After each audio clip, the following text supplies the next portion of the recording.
What is a survival myth that is completely wrong and could get you killed?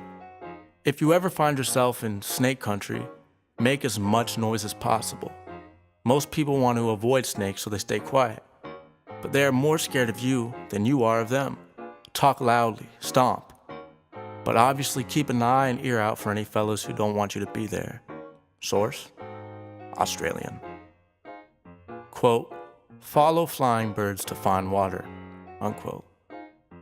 They can simply be flying to spend a night anywhere, so we can't really rely on them.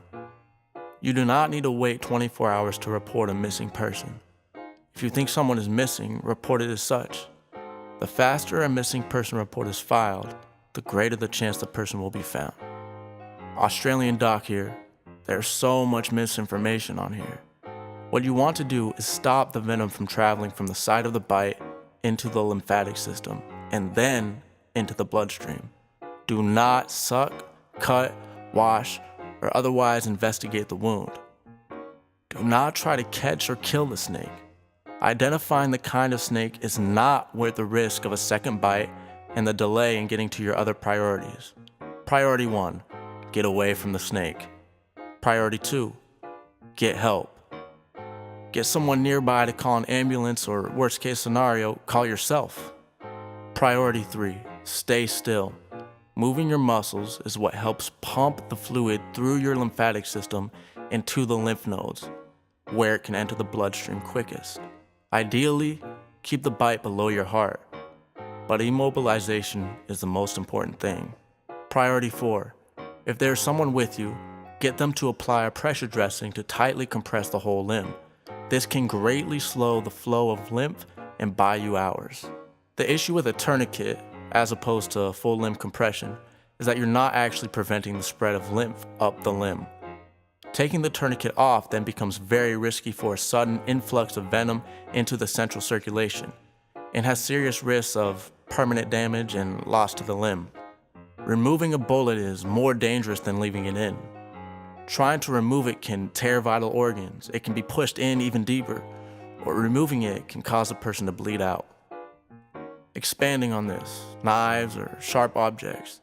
If you are ever stabbed, do not remove the knife. Call 911. Wrap a cloth very, very gently around the entry wound, and do not move the knife. There's a significant risk that you will do more damage pulling it out than when it went in. This goes for glass injuries, debris injuries. You wait until you're in the ambulance or ER, and you let the professionals do it. If you try to Rambo it out of you, you're going to open up every blood vessel that knife is blocking, and you're probably going to fuck up previously undamaged organs or tissue. Rescue breaths are widely overrated in most movies and TV shows.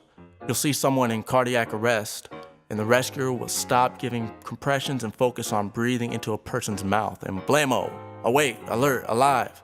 Nope, don't do that. Your body does store a fairly decent amount of oxygen in its blood at all times.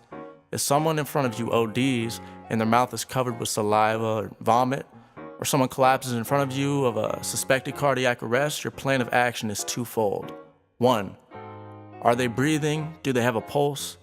This is easy to fuck up, especially in a moment of panic. My rule, as an EMS provider, is that if you don't feel it in 10 seconds, it's not there. Start compressions. If they are not in cardiac arrest, they will let your ass know. And the law covers you under Good Samaritan clauses in most of these cases.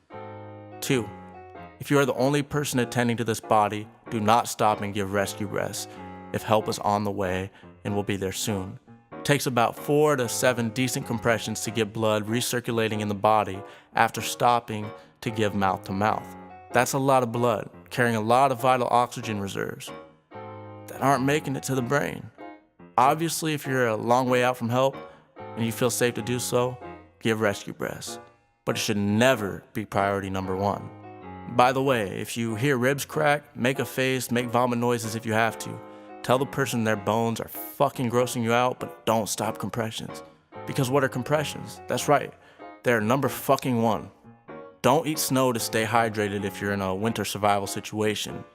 Losing the heat to the snow while eating it is more dangerous than dehydration. Heat it up or let it melt in a container first to lose less heat. Closest I can think of is brace yourself if you're about to get in an accident. Try to go limp. You're more likely to walk away with minor injuries if you go limp. That's how drunk drivers survive crashes. If you have to forage for food, avoid mushrooms entirely. Odds are so slim you will find an edible kind that you're much better off looking for things like nuts, seeds, and berries. By the way, this is not the myth, this is the truth.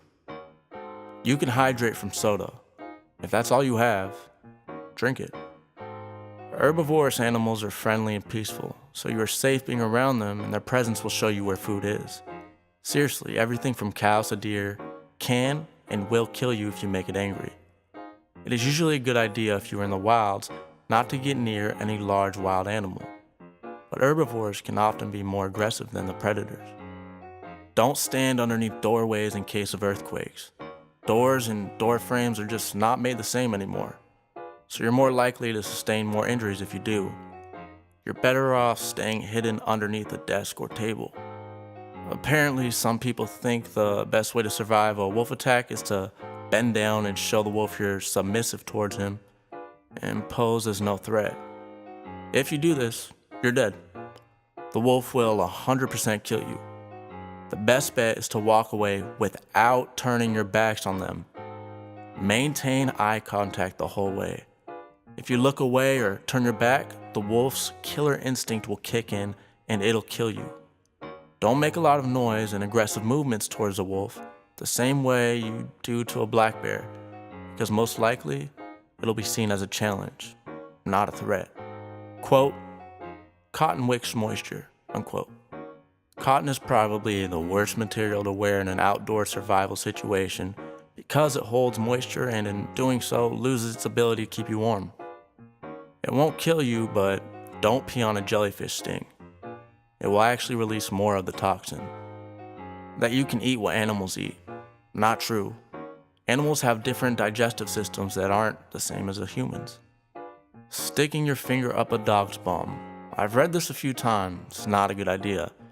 Best way to deal with a dog attack is to try to move away slowly, sideways with your arms at your side so that you're not threatening.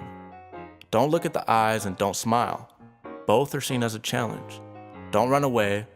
The dog will instinctively chase you. Get up high if you can. Dogs can't climb very well. If shit hits the fan, do the opposite of looking unthreatening. Stand tall with your arms in the air and growl or roar.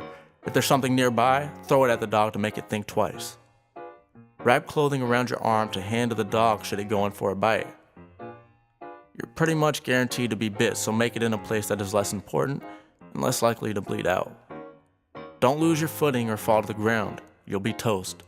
Don't pull away from the dog if it has bitten you. This will cause more damage. Once the dog has bitten you, it probably won't let go. Aim to kill or maim the dog. Fingers in the eyes are good. Jumping on the dog with all your body weight is better. If you break their ribs, they will probably give up. Staying away from aggressive dogs is your best bet. Not quite a survival myth, but interesting nonetheless. Paradoxical undressing. It's when you are hypothermic but still remove your clothes. Explains why dead people are sometimes found naked out in snowy ranges. It is usually during the final stages of hypothermia, and the theory is that your blood vessels give up on constricting blood flow to your skin, peripheries, so you suddenly feel super warm and remove all your clothes, which in turn causes you to die quicker. Hope you enjoyed that video. Feel free to like, comment, share. If you're new here, go ahead and hit that subscribe button. Turn on those post notifications for all my future uploads. Here's 2 other videos you might enjoy.